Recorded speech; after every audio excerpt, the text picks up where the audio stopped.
कृपा के बिना हमें सत्संग प्राप्त नहीं होता।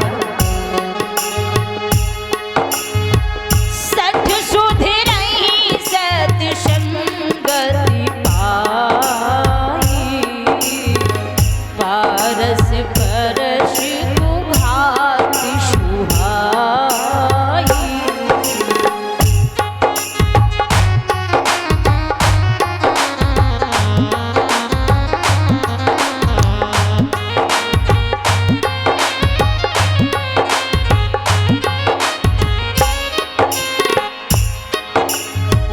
सठ सुधरई सत्संगति पाई, पारस परस कुघात सुहाई।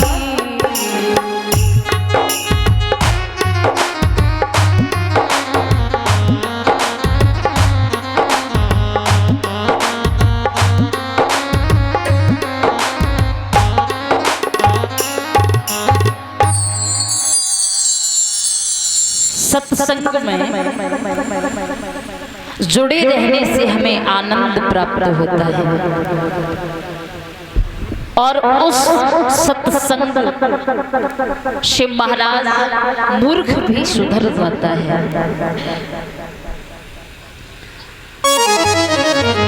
यदि सच्ची संगति करेंगे, सत्य का साथ करेंगे, अच्छे लोगों के साथ रहेंगे,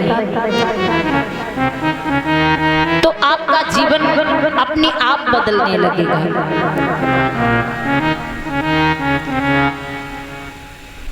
तो देखते हैं महाराज,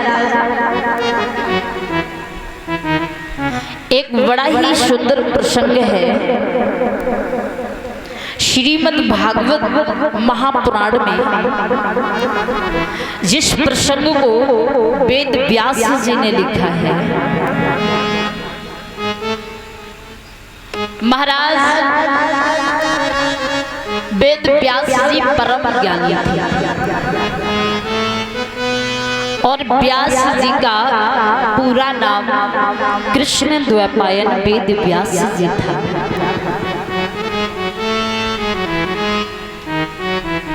जिन्होंने बड़ा ही सुंदर प्रसंग लिखा है महाभारत का। प्रमाण ये मिलता है महाराज,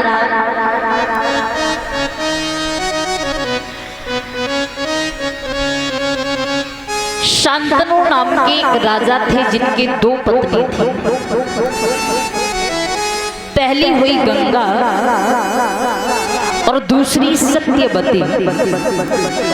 गंगा जी के द्वारा भीष्म हुए और सत्यवती के द्वारा वेद व्यास जी का जन्म हुआ था, पाराशर ऋषि जी के द्वारा। जब महाराज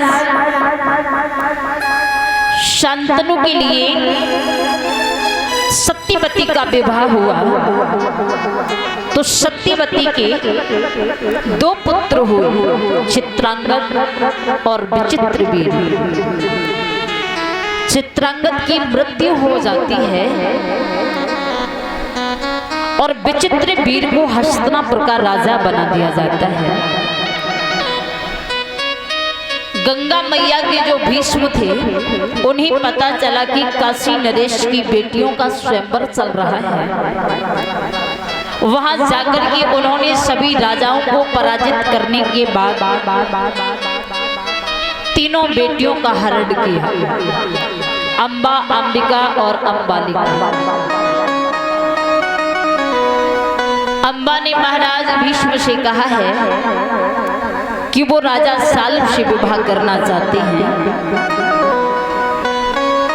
तो उन्होंने वापस जाने का आदेश दे दिया है। अंबिका और अंबालिका ये दोनों विचित्रवीर की पत्नी हुई। धीरे धीरे कुछ समय व्यतीत होने के बाद किसी रोग से पीड़ित होकर के विचित्रवीर की मृत्यु हो जाती है। यह सब देख करके माता सत्यवती जो थी उन्हें बड़ा कष्ट हुआ। माता सत्यवती ने वेद व्यास जी को आदेश दिया है, बेटा क्यों ना आप हमारे कहने से इस वंश को आगे बढ़ाएं, और यदि आपने ऐसा नहीं किया तो हमारा वंश यहीं पर समाप्त हो जाएगा। वेद व्यास जी ने माता सत्यवती की आज्ञा को पाकर के अंबिका और अंबालिका को अपनी पत्नी के रूप में स्वीकार किया। प्रमाण ये मिलता है कि उन दोनों के गर्भ से एक एक पुत्र का जन्म हुआ। अंबिका की धृतराष्ट्र हुए जो जन्म से ही नेत्रहीन थे, और अंबालिका की हुई पांडु। महाराज इन दोनों रानियों के गर्भ से एक एक पुत्र जन्म लेकर के आए। महलों में बड़ी खुशियां छाई। बताते हैं धृतराष्ट्र की पत्नी का नाम गांधारी था, और गांधारी बहुत बड़ी पतिव्रता नारी थी। गांधारी को जब पता चला कि हमारे पति नेत्रहीन हैं, तो गांधारी ने अपनी आंखों से काली पट्टी बांध करके अपना जीवन अपने पति के साथ व्यतीत किया। राजा पांडु की दो पत्नियां हुई, कुंती और माद्री। बताते हैं महाराज धृतराष्ट्र ने गांधारी के द्वारा स्वपुत्र हुए, और कुंती और माद्री के द्वारा महाराज पांडु के 5 पुत्र हुए, जिन्हें पांडवों के नाम से जाना जाता है। और धृतराष्ट्र के जो स्वपुत्र थे उन्हें कौरवों के नाम से जाना जाता है। कौरवों में सबसे बड़ा था दुर्योधन, जिसे अपने ऊपर बहुत अभिमान था। अभिमान के कारण हर किसी का मान सम्मान भूल चुका था। एक बार की बात की, इंद्रप्रस्थ में पांडवों ने एक मायावी महल बनवाया, और जब हम और आप कोई नया घर मकान बनाते हैं तो गृह प्रवेश के लिए हम अपने उस नए मकान में यज्ञ करवाते हैं। ठीक उसी प्रकार पांचों पांडवों ने अपने उस मायावी महल में यज्ञ रचाया। कौरवपति दुर्योधन को जब पता चला कि इंद्रप्रस्थ में मायावी महल बनवाया है, पांडवों ने हमें बुलाया भी नहीं, यज्ञ चल रहा है। जैसे ही वहां से आगे बढ़ा, सभी भाइयों ने समझाया, भाई आप वहां यदि जाओगे तो आपका अपमान होगा, इसलिए आप बिना बुलाए वहां ना जाओ। लेकिन वो अभिमानी एक भी बात नहीं माना, और वो वहां से चल पड़ा। जाकर के उस मायावी महल में जैसे ही प्रवेश करता है, महाराज जाते जाते ही उस दुर्योधन की नजर बदल जाती है। उसे ये खबर नहीं रही कि हम किधर से आए हैं और हमें किधर को जाना, भूल जाता।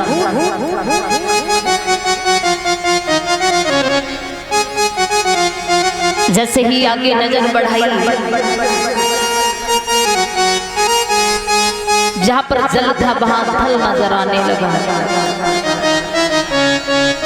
यानी जहां पर पानी भरा था वहां पर सूखा नजर आ रहा है, जहां पर सूखा पड़ा है वहां पानी नजर आ रहा है। चारों ओर नजर घुमाए पर कहीं दरवाजा नजर नहीं आता है। कदम जैसे ही आगे बढ़ाया तो पैर फिसल जाता है, जमीन पर गिर जाता है। खिड़की से द्रौपदी ने जैसे ही देखा, द्रौपदी ने जवाब दिया, अरे दुर्योधन, हमें लगा कि शायद आपको दिखाई देता होगा, लेकिन तुम तो अंधे के अंधे ही हो। क्या कह दिया द्रौपदी ने? ये महाभारत क्यों हुआ महाराज? बस एक नारी के पीछे। और नारी जब भी कुछ बोलती है ना तो बिना सोचे बेचारी न जाने क्या क्या बोल जाती है। जब भी लड़ाई झगड़ा होते हैं ना तो नारियों के पीछे, और कभी भी नारियों के पीछे लड़ाई झगड़ा मत करना, क्योंकि इनके तो लड़ाई झगड़ा जरा सी बात पर हो जाते हैं। मैया ध्यान, ऐसा लग रहा है कि मानो सो रही हो बैठी बैठी। परीक्षित महाराज भी सो रहे हैं।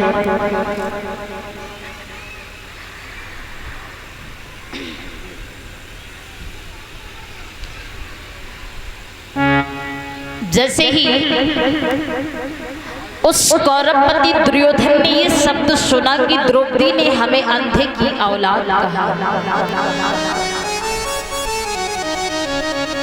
क्रोधित होकर के उठ करके खड़ा हो गया। जवाब दिया, रे द्रौपदी तूने ये क्या कह दिया? मेरा अपमान किया होता सहन कर लेता, लेकिन तूने तो मेरे पिता का अपमान किया है। तुझे जो भी कहना था मेरे बारे में कहती, लेकिन तूने तो मेरे पिता का अपमान कर दिया।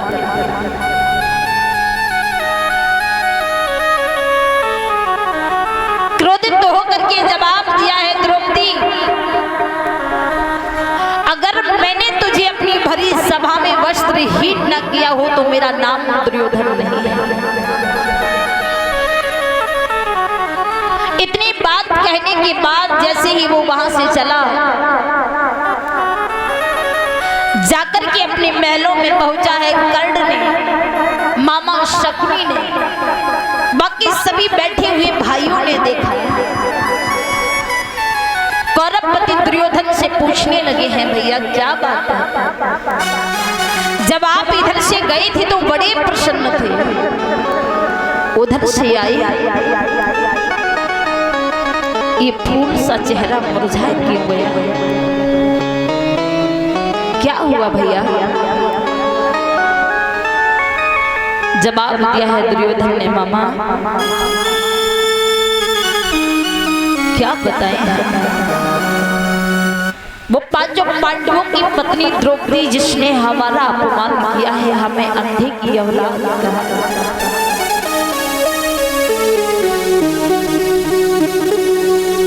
क्या करें मामा, कुछ समझ नहीं आता है।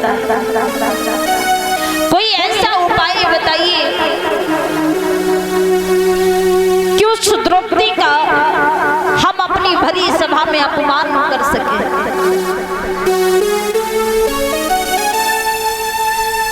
मामा शकुनी ने जैसे ही ये शब्द सुना जवाब दिया, अरे दुर्योधन मैं तुम्हारे साथ हूं ना, और जब तक मैं तुम्हारे साथ हूं कुछ भी तुम्हारे साथ बुरा नहीं होने दूंगा। द्रौपदी का अपमान करना चाहते हो ना, तो एक बहुत सुंदर उपाय बता रहे हैं हम आपको। आप ऐसा करो, पांचों पांडवों को खबर भिजवा करके अपने महलों में बुलवाओ और जुआ का खेल खेलो। हम तुम्हारे साथ ही जुआ के खेल में तुम्हें हारने नहीं देंगे। जब ये सुना तो बड़ी प्रसन्न हुई। खबर भिजवा करके पांचों पांडवों को बुलवाया।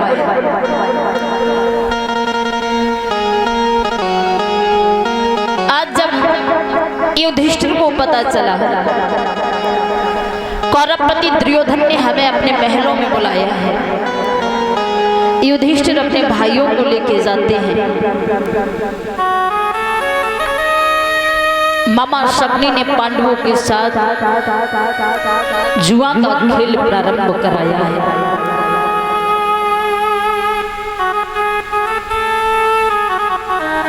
वो धर्मराज युधिष्ठिर समझ ना सके कि हमारे साथ अब क्या होने वाला है।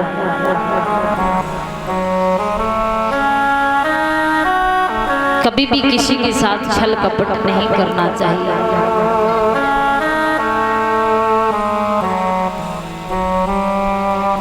मामा शकुनी ने पांडवों के साथ बुरा किया।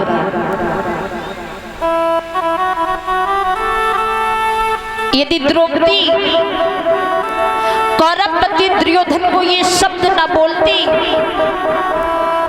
तो शायद महाभारत नहीं होता। कहते हैं कि यदि पानी मर्यादा तोड़े तो विनाश तय है। सामने वाले को कुछ बोलो तो सोच समझ के बोलना। कहते हैं कि पानी मर्यादा तोड़े तो विनाश तय है, और जब वाणी मर्यादा तोड़े तो सर्वनाश तय है। कभी भी हमें ऐसे शब्दों का प्रयोग नहीं करना चाहिए जिससे हमारे रिश्ते खराब हो। मीठा बोलने में क्या जाता है? दो शब्द किसी से मीठे बोल दोगे, क्या चला जाएगा तुम्हारा? अरे अहंकार तो हर कोई दिखा लेता, कौन नहीं दिखाता है अहंकार? जानते हो अहंकार का प्रतीक क्या है? बकरा, जो हमेशा मैं करता है। और हम आप सभी समझदार होने के बाद भी अपने अंदर अहंकार को स्थान देते हैं। और ये अहंकार दीमक की तरह होता है, और जब तक अहंकार इंसान के अंदर वास करता है तब तक व्यक्ति की गलती उसे स्वयं नजर नहीं आती कि हमने क्या सही और क्या गलत किया है। उसकी गलती उसे स्वीकार नहीं करने देता। अहंकार कभी झुकने नहीं देता। जब भी क्रोध आए तो 5 मिनट का समय दीजिए। गुस्से में कभी कोई फैसला लेना नहीं चाहिए। और खुशी, यदि ज्यादा ही खुशी हो तो कभी कोई वादा नहीं करना चाहिए। क्रोध में आकर के न जाने हम आप क्या क्या बोल जाते हैं। और ये क्रोध एक ऐसा तूफान है जो बुद्धि के दीपक को जला देता है। समझ में नहीं आता है कि हमें क्या करना चाहिए, क्या सही है और क्या गलत है।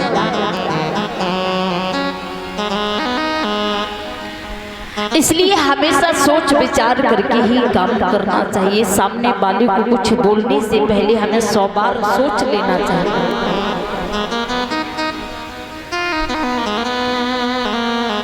सभी भक्त तालियों का सहारा लेकर के एक भजन बोलेंगे। उसके बाद में देखेंगे भगवान की पावनमय कथा की ओर।